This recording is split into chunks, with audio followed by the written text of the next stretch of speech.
कहानी बालक ध्रुव के ध्रुव तारा बनने की।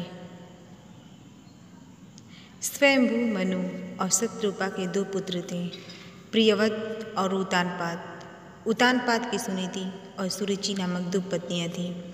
राजा उत्तानपाद को सुनीति से ध्रुव और सुरुचि से उत्तम नामक दो पुत्र उत्पन्न हुए।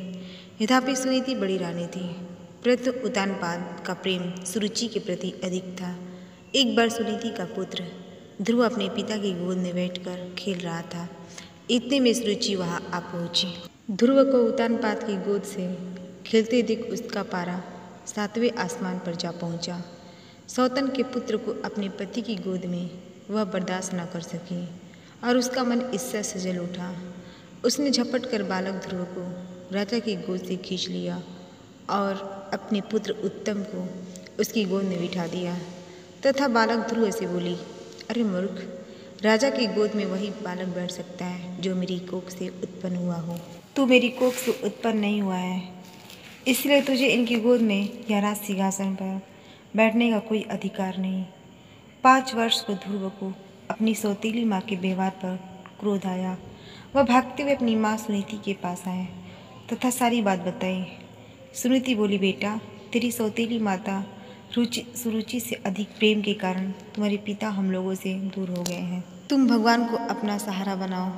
माता के वचन सुनकर ध्रुव को कुछ ज्ञान उत्पन्न हुआ और वह भगवान की भक्ति करने के लिए पिता के घर को छोड़कर चले गए। मार्ग में उनकी भेंट देवर्षि नारद से हुई। देवर्षि नारद ने बालक ध्रुव को समझाया, किंतु ध्रुव नहीं माना। नारद ने उन्हें दृढ़ संकल्प देखते हुए ध्रुव को मंत्र की दीक्षा दी। इसके बाद देवर्षि राजा उत्तानपाद के पास गए। राजा उत्तानपाद को ध्रुव के चले जाने से बड़ा पछतावा हो रहा था। देवर्षि नारद वहां पाकर उन्होंने उनका सत्कार किया। देवर्षि ने राजा को ढांढस बंधाया कि भगवान उनके रक्षक हैं। भविष्य में वह अपनी यश संपूर्ण पृथ्वी पर फैलाएंगे। उनके प्रभाव से आपकी कीर्ति इस संसार में फैलेगी। नारद जी के इन शब्दों से राजा उत्तानपाद को कुछ तसल्ली हुई। उधर बालक ध्रुव यमुना के तट पर जा पहुँचे तथा महर्षि नारद से मिले। मंत्र से भगवान नारायण की तपस्या आरंभ कर दी।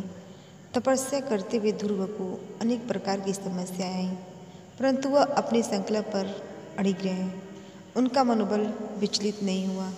उनके तप का तेज तीनों लोकों में फैलने लगा। ओम नमो भगवते वासुदेवाय की ध्वनि वैकुंठ में भी गूंज उठी। तब भगवान नारायण वियोग निद्रा से उठ बैठे।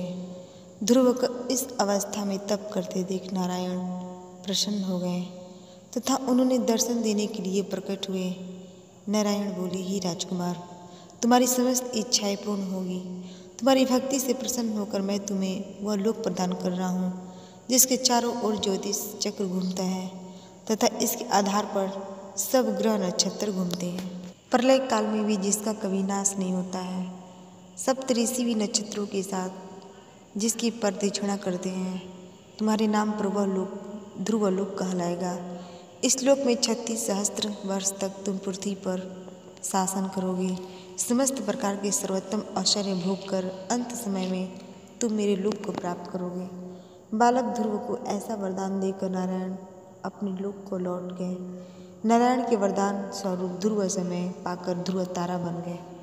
अगर आपको ये पौराणिक कहानी अच्छी लगी हो तो वीडियो को लाइक करें और ऐसे ही पौराणिक कहानियों के लिए हमारे चैनल को सब्सक्राइब करें। धन्यवाद।